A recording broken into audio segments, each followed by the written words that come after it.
What is going on, Husker fandom? Ethan Bice with another edition of 4 Hours to Lincoln. I hope you are all having a terrific Wednesday. Got some recaps for you. A couple of softball wins yesterday, along with a terrible, shitty baseball loss. All on my birthday.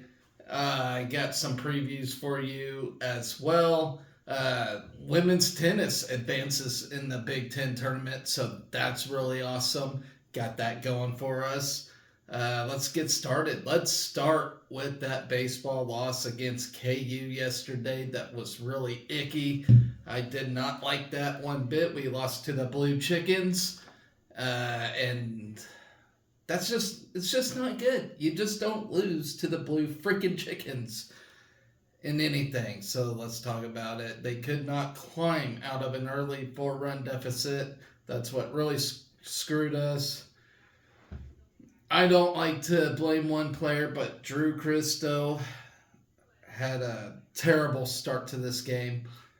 It's from my understanding, word on the street, he's been battling an injury of some sort, so I don't want to place all the blame on him. Of course, fielding was a problem. We even had some errors in this thing, so it's not all on him. But it's also down to the coaches too. Why would you throw a guy in like that who is battling injury? My point is, pitching is a problem during the midweek, and it's starting to become a problem in the weekends too. But midweek is terrible. If you can't clean up the midweek problem, we're not going to go far in the NCAA tournament at all, if we even get in. I don't even think we're going to get in at this point, the way we've been playing. We could, but we're not going to get a very favorable seed. I will say that. And we got to climb up the Big Ten rankings as well. We got to, basically win the conference to even get a respectable regional bid. It's just not looking very delicious at this moment. See. Nebraska scored 4 runs on 8 hits, while KU totaled 9 runs, 11 hits, and an error. Tyler Stone led the way for the Huskers, going 3 for 4 with a solo home run in the second inning. Caden Brumbaugh finished 1 for 4 with an RBI double, while Riley Silva extended his on-base streak to 13 games and stole his 23rd base of the season. Josh Karen, Dylan Carey, and Josh Overbeek each added a hit for the Big Red. Drew Christo, he fell to 1-3 on the season. Once again, I don't want to place the blame all on him. It's not all on him, and I do apologize if it does sound like I'm placing all the blame on him, and I am not. There's other factors in this loss, but it's not all on him. But he gave up 4 runs, 4 runs on 4 hits in 2 innings in this thing. He recorded season high 5 strikeouts and issued 2 walks. So, he did have that going for him. He started actually throwing better during those 2 innings. But, like I said, battling injury, frustrations, he's just having a hard time right now. I can totally tell. Caleb Clark allowed 1 run on 1 hit with a pair of strikeouts in an inning of work. Tucker Timmerman and Kyle Freilich combined to pitch an inning, while Jalen Worley, Evan Boers, Kyle Perry, and Casey Dice threw 1 relief inning apiece. Then you have Grant Clevenger and Trey Fromm, who teamed up to record the final 3 outs for Nebraska's pitching staff. Silva was plunked in the first inning before stealing second and taking third on an errant throw from the KU pitcher with 1 out. A line out followed by a strikeout prevented the Husker offense from plating the game's first run in the opening frame. The Jayhawks erupted for 4 runs in the top of the second to jump ahead 4-0. KU had runners on first and second with a 1-out single and a walk, while an RBI double to left center, followed by an RBI ground out, had the visitors up a pair. KU plated their third run of the night on a wild pitch before John Nett's solo homer to right made it a 4-run game. That was just ouch. Nebraska immediately got one of the 4 runs back with Stone's 418th foot solo homer to begin the bottom of the second. The lead grew back to 4 in the top of the third after a leadoff solo home run to right off the bat of Michael Brooks. KU led the inning for the second straight time with a solo homer in the fourth, while an RBI single later in the inning built the lead 7-1. The Huskers trimmed the deficit to 4 with a pair of runs on 2 hits in the fourth inning. Walks to Garrett Ingram and Overbeek gave the Nebraska offense a pair of base runners with 2 outs, setting up Brumbaugh's 2 RBI double off the wall and right center. After 2 scoreless frames in the 5th and 6th innings, the Jayhawks added to the lead with a 2 RBI single from Collier Cranford to extend the lead to 9-3 in the 7th. Nebraska had a pair of base runners with 2 outs in the 8th after a full count walk to Clay Bradford and Carey's first pitch single through the left side. Bradford came around to score on Overbeek's RBI single that was drilled to right field. The Huskers loaded the bases in the 9th inning but couldn't come through as a flyout ended it. Nebraska wraps up its homestand with a weekend series versus Iowa on Friday on through Sunday this weekend. And it looks like first pitch on Friday series opener between the Huskers and Hawkeyes are set for 6:05 p.m. So good luck there. The Hawkeyes are looking like a pretty decent baseball team at the moment, unlike their softball team, which I will get to right now. All right. Let's see. Okay. So, softball team had a doubleheader yesterday. Both won. Both walk-off wins. Pretty sweet deal, if you ask me. And by the way, softball is dealing with a plethora of injuries at the moment, and they are scratching and clawing just to get through. I'm pretty sure they're just ready to get through this season.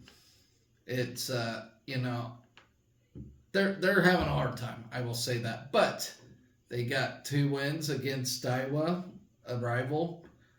Pretty good day. Not a bad day for my birthday. Would have been better had baseball beat the damn Chicken Hawks of KU, but it is what it is. All right, so let's talk about Game 1. Bella Bacon hit a walk-off double with 2 outs in the bottom of the 8th inning to lift Nebraska's softball team a 1-0 victory over Iowa in Game 1 of Tuesday's doubleheader. Bacon's game-winning hit was the lone hit of the game for either team with a runner in scoring position. Bacon's hit made a winner of Kayla Kinney, who tossed an 8.0 inning 6-hit shutout.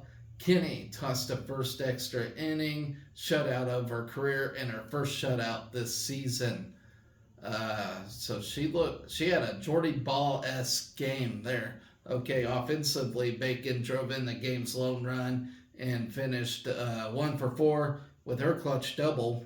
Samantha Bland and Sydney Gray each doubled and produced 2 hits for the Big Red, with Bland scoring the game's lone run. Nebraska improved to 26-19 with a win and moved to 9-6 in conference play. Jalen Adams took the loss for Iowa. Adams allowed 1 run in 7.2 innings.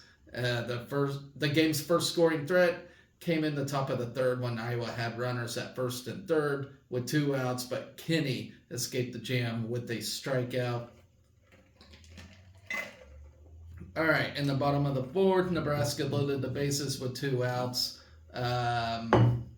Gray doubled, and Emerson Cope and Peyton Cody walked before Bacon made solid contact but flew out to the warning track in center. Iowa stranded a runner at third in the 5th inning and in the 6th. And for some reason, I got things popping up. All right. The Hawkeyes had runners at first and second with one out. Iowa then had runners at first and third before Kinney ended the inning with a strikeout. In the bottom of the sixth, Bland led off with a double. She moved to third with one out following a ground out from Gray. Copeland's then hit by a pitch, and pinch runner McKinley Malika moved up to second base, but Nebraska stranded runners at second and third after a strikeout and a pop-out. Both teams stranded a runner in the seventh inning. Then in the bottom of the eighth, Bland and Gray began the inning with consecutive singles. The next two Huskers flew out before Bacon lined her double to the gap in right center, scoring Bland and setting off a celebration at home plate. All right. So some side notes from this game. Nebraska played its ninth extra inning game of the season, including its sixth extra inning game in Big Ten play. The Huskers moved to 5-4 in extra innings this season, including a 4-2 record in conference play. Nebraska has played 6 Big Ten opponents this season and has had at least one extra inning game against all 6 opponents. With the win, Nebraska has won 9 of the last 10 games against Iowa, played at Bullen Stadium. Caitlin Kinney tossed an 8.0 inning shutout, as I mentioned earlier. Her first shutout this season and the first extra inning shutout of her career. I already mentioned that. Billy Andrews made her the 200th start of her career. Caitlin Canada made her 100th start of her career in this game 1 against Iowa. All right, moving on to game 2. Ava Bradwell hit a walk-off 2-run homer with 2 outs in the bottom of the 7th inning to power the Nebraska to a 7-6 victory over Iowa and complete a doubleheader sweep Tuesday. They led 4-0 early and took a 5-3 lead into the 7th inning, but Iowa used a 3-run homer in the top of the 7th to take a 6-5 lead. Bradwell answered with her 7th home run of the season and gave Nebraska its 2nd walk-off win of the doubleheader. With the win in the doubleheader sweep, Nebraska improves to 27-19 on the season and moved to 10-6 in Big Ten play. Bradwell and Billy Andrews each had 2 RBIs in the game, while Bella Bacon was 2 for 4, and Caitlin Canada went 2 for 3. Samantha Bland was 1 for 2 with 2 walks and 2 runs, and Peyton Cody went 1 for 2 with 2 walks and an RBI. In the circle, Sarah Harness started and re-entered the game in the 7th inning to earn the win. Harness allowed 3 runs in 5 total innings. Emerson Cope pitched 2 innings and gave up 3 runs. Jalen Adams took the loss for Iowa, which fell to 16-23 on the year and 4-13 in conference play. Nebraska nearly grabbed a 1-0 lead in the bottom of the 1st inning when Billy Andrews narrowly missed a lead-off home run. Andrews hit a deep dive into the wind in center, and the ball had home run distance, but Iowa center fielder Grace Baines reached over the wall to rob a would-be home run. The Huskers had 2 hits in the 2nd inning, but could not score. Then in the 3rd, Nebraska scored 4 runs. Canada led off with a double, and Brooke Andrews followed with a single. Billy Andrews lined a 2-run double to left center to give Nebraska a 2-0 lead. Billy Andrews then scored on a wild pitch to make it 3-0. With 2 outs, Cody walked and Bacon reached on an error to load the bases before a wild pitch brought home the 4th run of the inning. Iowa got a run back in the top of the 4th on a solo home run. In the 5th, Iowa loaded the bases with 1 out. A 2-run single then cut the Husker lead to 4-3, and the Hawkeyes still had runners on 2nd and 3rd with 2 outs, but the Huskers escaped further damage. Nebraska got a run back in the bottom of the 5th to make it 5-3. Bland drew a leadoff walk and stole 2nd after the next 2 Huskers were retired. Cody then came through with an RBI single. In the top of the 7th, a leadoff walk, a single, and a 3-run homer gave Iowa a 6-5 lead. All right, the That set the stage for Bradwell's big hit in the bottom of the seventh. Cody drew a one-out walk and was replaced by pinch runner Alina Felix. After a pop-out marked the second out of the inning, Bradwell launched a 1-2 pitch over the wall and left for the win. So nice hit. Nebraska remains home this weekend when they host league-leading Northwestern in a 3-game series at Bullen Stadium Friday, Saturday, and Sunday. So that's an appetizer of ours. Now we get the big girls. We get the big guns in the conference. It's going to be a tough outing for this depleted softball team. And whatever happens, ladies and gentlemen, just know this team does have a share of struggles this season with injuries. They're basically scratching and clawing through this season, so it's tough for them. I mean, no matter what happens in that game, I understand. So it's going to be a tough weekend for the softball team, to say the least. So I can't say same for baseball. I ain't got no excuse for baseball, but softball's just finding a way to claw through the season, trying to stay healthy, to say the least. All right, so post-game notes from this one. Nebraska won on a walk-off hit for the second straight game. Bella Bacon had a walk-off double in Game 1 of the doubleheader, and Ava Bradwell had the walk-off home run in Game 2. The Huskers have hit 2 walk-off home runs this season. Nebraska won a game it trailed for the 16th time this season. The Huskers played yet another one-run game. 5 of Nebraska's last 6 games have been decided by 1 run, while 9 of the Huskers' 16 Big Ten games have been 1-run games. And Nebraska does improve to 10-6 this season in 1-run games. So there you go. There's some information to throw at you guys. All right, now we're moving on to today. As I didn't get to preview the women's tennis team as they're taking on the Big Ten tournament as we speak. Today was day 1. They were, part of the field of like the first 4. We're seeded 11th in this thing. We took on Indiana. Ooh, I about yawned. All right. We took on Indiana, who's seeded number 14. They're seeded dead last. And as expected, we took the win today. So we do move on for another day. Our season survives another day, so to speak. And, if we don't even win the tournament, I'm pretty sure this season's over. Not saying the tennis team's bad or anything, but they've had a rough year, to say the least. All right, so let's talk about this win real quick. Women's tennis team is now 13-10 and 3-9 in the Big Ten. They defeated Indiana 4-1 today at the Varsity Tennis Center and advanced to the second round of the Big Ten tournament. They started the match play by getting the doubles point, where freshman Maria Terranova earned her 22nd win in singles, and Lacassie defeated Nicole. Oh man, how am I going to pronounce this one? Her name's Nicole Teodesescu. I hope I said that right, to secure the match point for the Huskers.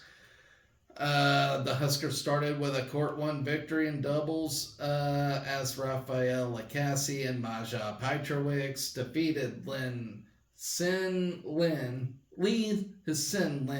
and Sabi Nihalani 6-0. These tennis names are tough, by the way, so I am totally gonna butcher them, and that's just the way my show's gonna run. All right.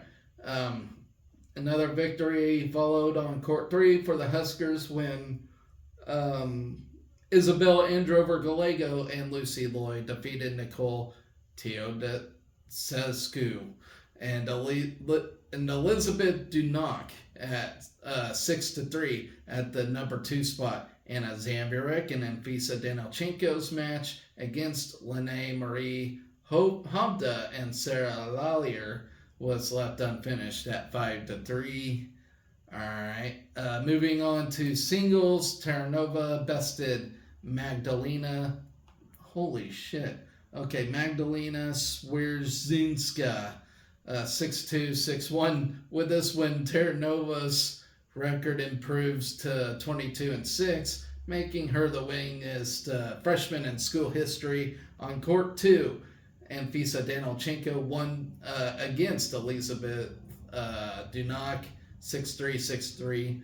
Maja Petrovic started strong on court 4, but fell to Lee Hassan Lin 2-6, 6-3, 6-1 to give the Hoosiers 1 point. At the number 1 spot, Lacassie won her match against Indiana's Nicole Teodescu 7-5, 6-4 to secure the win for Nebraska. Androver Galego's match against Sabi Nihalani 4-6, 6-4 was left unfinished, and Zamburek's match with Lene Marie Hobda was left unfinished at 6-2, 3-6, 3-4. I need a drink. I kind of wish I was a stiff drink for all these names I have to pronounce. Okay. Let's see. Up next, the Huskers will face number 6 Maryland tomorrow at 1 p.m. In the regular season, the Huskers held the Terps even until the match was decided 4-3. The match will be streamed on Big Ten Plus. Additionally, live match updates will be on X, formerly Twitter, at Husker Women's Tennis. Okay, so there's actually a bit of news for women's tennis, and that's involves Rafaela Lacassie. She was named to the first team All Big Ten team and was a recipient of the Big Ten Sportsmanship Award as the conference announced the awards today, actually. Lacassie is the first Husker to earn a first team award since 2022. In her honor, is the 7th all-time Big Ten accolade. So that's really cool. The senior from Canada has had a stellar doubles and singles season, surpassing a combined 30 wins in doubles. She had played every match in the number 1 spot with partners Isabel Androver Gallego and Maja Petrovic, earning a record of 23-12. On the singles side, Lacassie finished the regular season with an 11-11 even mark, including an 8-5 record in spring competition. I almost made it without yawning, ladies and gentlemen. Okay, so there is that for her. All right, moving on. We're going to talk about track and field real quick as they start tomorrow, actually, at the Drake Relays. And then the Prairie Wolf Outdoor Invitational, which is held in Lincoln. Events begin on the Blue Oval at Drake Stadium at 4:30 p.m., Thursday 9:18 a.m., and then Friday at 9:10 a.m., and on Saturday.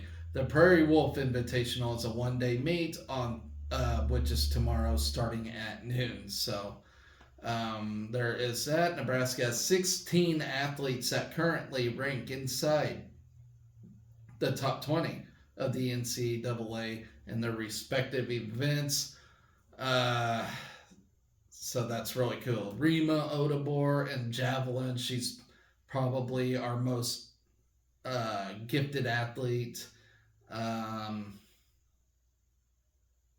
Maybe on the women's side. Then you got Till Steinfort, who surprisingly hasn't made any noise this year yet, but I know it's coming. But yeah, Rima Odobor in javelin, she's number 1 in the NCAA right now, ladies and gentlemen. Okay, So we got that. We got Axelina Johansson, who's number 2 in shot put.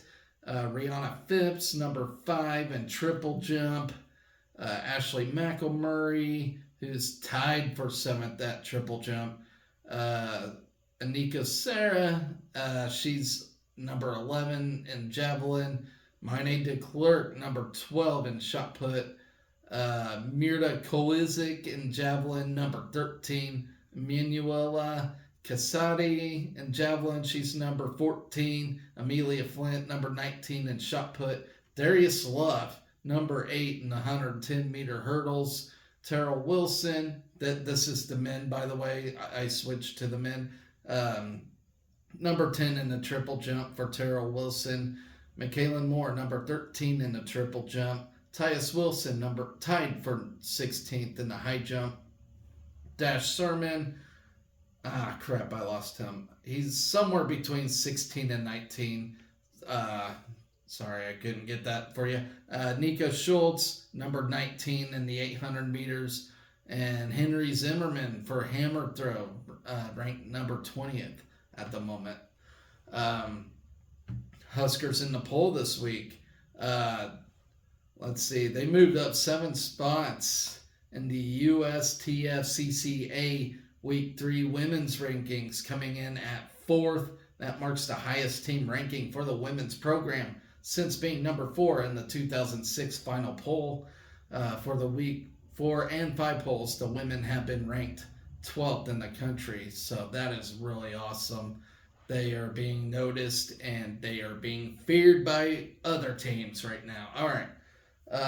Nebraska women have posted 9 marks inside the top 20 nationally while adding 12 Nebraska all-time marks.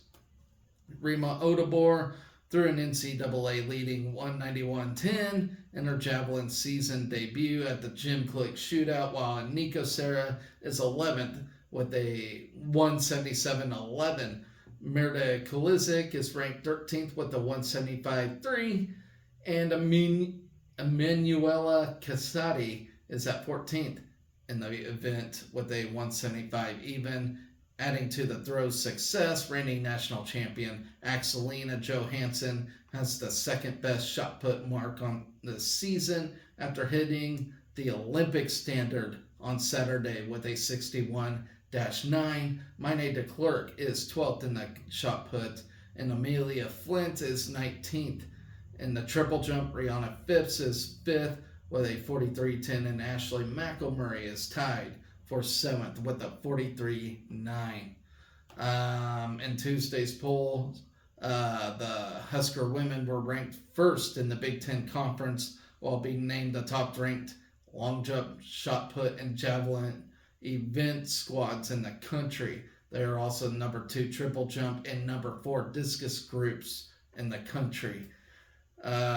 Then we got on the men's side, Darius Love is 8th in the NCAA with a 13.41 in the 110-meter hurdles. Terrell Wilson is 10th in the triple jump with a 52.5.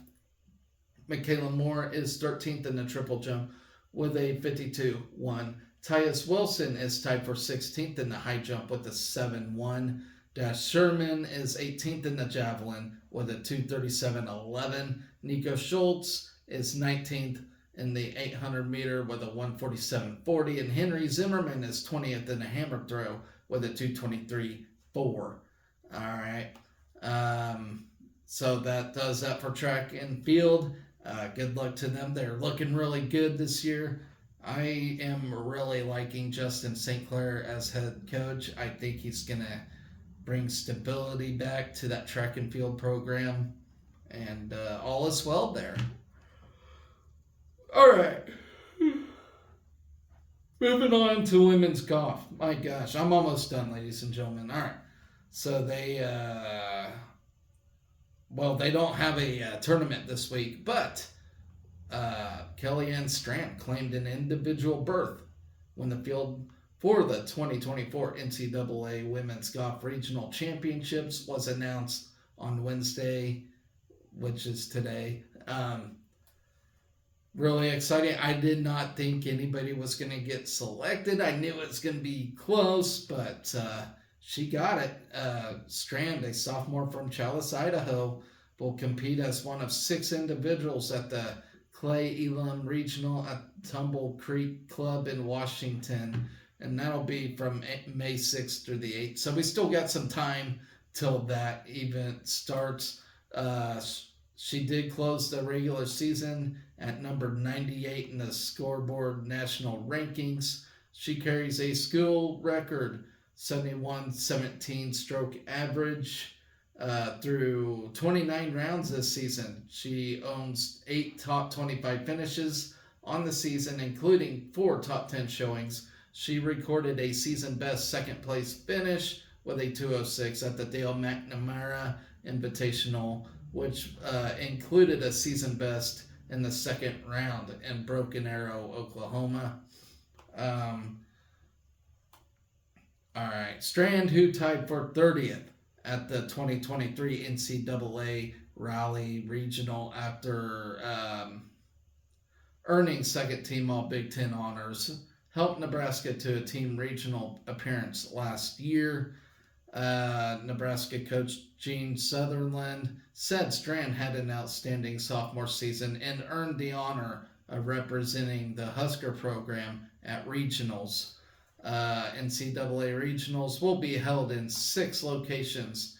So that includes Auburn, Alabama, Bermuda Run, North Carolina, Bryan, Texas, Las Vegas, East Lansing, Michigan, and Clay Elam, Washington. The 12-team regionals also include the top 36 individuals around the nation from non-advancing teams. All right, the NCAA championship will be held at the Omni La Costa Resort and Spa in Carlsbad, California. Awful, California. All right. So last bit of news today involves Calvin Mueller from the men's tennis team, who, by the way, plays on Friday. They got a really good seeding in this Big Ten tournament, and I'm really, really excited to see how they do. I never get this worked up about tennis, but this men's team is giving me a bit of hope. So let's talk about Calvin Mueller. He claimed his second Big Ten Men's Tennis Player of the Week honor of the season and third of his career, announced this morning. The honor is also the third for the Huskers this season, as Anton Shep was recognized on January 17th and Mueller on January 24th. The junior had a dominant finish at the end of the regular season, and most recently taking down top-ranked Ohio State's number 28, now number 33, Justin Boulais, and Penn State's number 79, now number 83, Miko Ila. Man, they really dropped those guys down a lot after Mueller. That almost sounds like a little disrespect, if you know what I mean. Mueller's like the number 1 Big Ten tennis player.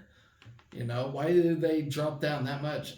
And if you want my humble opinion, I think he deserves to be ranked higher, and maybe he is. Mueller from Germany is in his 3rd year with Nebraska. He finished the regular season with a perfect 5-0 record against ranked Big Ten opponents, all of which the junior was unranked or the lower rank. 4 of his upset victories were won in straight sets for the business administration major, who currently leads the Nebraska with a spring singles record of 16-8 this and season record of 26-11. But remember, he dropped matches earlier, like when he wasn't fresh. So, you know, we'll see. All right. And he does have a season record of 26-11. Mueller was recently ranked at number 80 by ITA, being his 3rd national ranking and 1st in the top 100.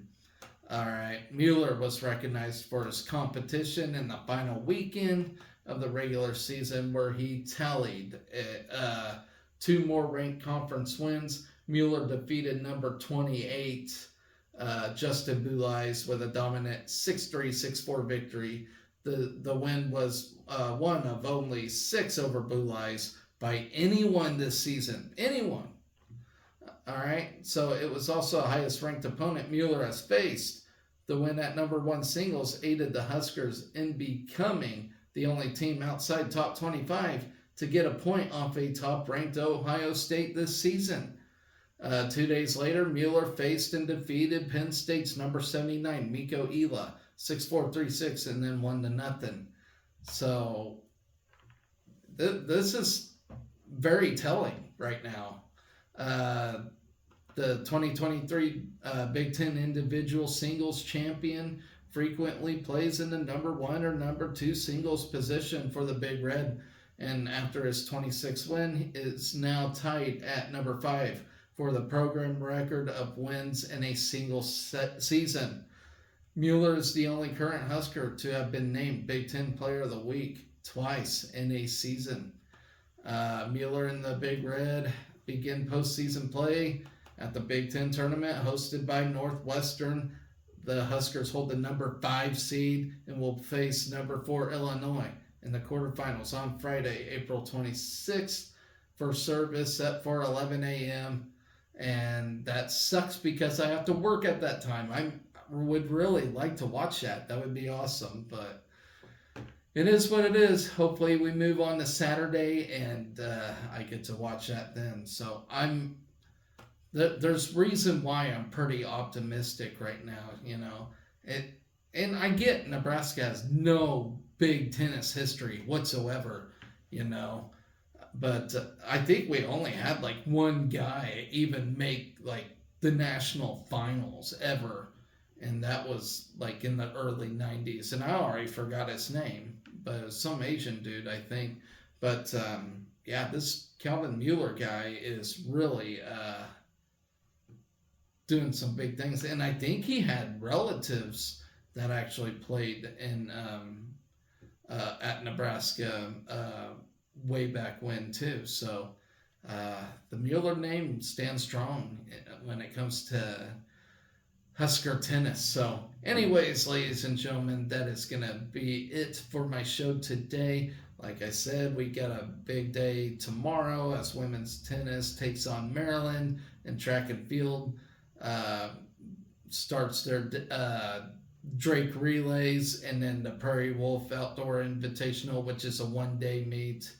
And the weekend's looking busy as well. A lot going on, and postseason play for spring is all right here. So that means we're almost done for the year. I mean, the last big event is in July, so we're here late April. We're nearing the end here, ladies and gentlemen, and this has been a fun first season to do this with you all. So anyways, take care, everybody. Always remember to be excellent to each other. Go Big Red.